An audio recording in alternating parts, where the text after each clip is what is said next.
Արտահոսքի հետքերով նորակառուցենքը հարևանի կողմից դեպի էստոն sense խոնավացումներ ունենք։ Հասկանանք ինչից է։ Հակառակ կողմից անցել եմ ուսումնասիրությունների, ջերմա տեսելով ջրի արտահոսքեր խոշոր չի ֆիքսում,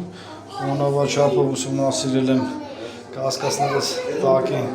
սալիկի վրա կամ տրապի վրա, հեսա հասկանանք, խոնավաչափը գերխոնավ մասը ներքևն է, վերևը ոնց որ թե այդքան խոնավ չի։ Մենք ուսումնասիրությունների արդյունքում, այսինքն այստեղ էլի զահաձրկեն լավ չէր արած տեղ բացակայում էր տրապի կողքերը, այս ներկառուցվող ծորակի մասերը էլի մշակած չէր, այսինքն լողանալուց կգնար, այստեղից շատ ուժեղ շպրիցով ջուր լցնելով մի քանի անգամ անընդհատ կլանում էր, այսինքն այնպես չի, որ դանդաղ տեիզներ հոսքը շատ էլ արագ է, հեսա մի հատ կոյուղին ստուգենք։ Կոյուղին տեսա դիտարկեցի ներսից, այսինքն ներսից խնդիրներ չունենք, խողովակաշարը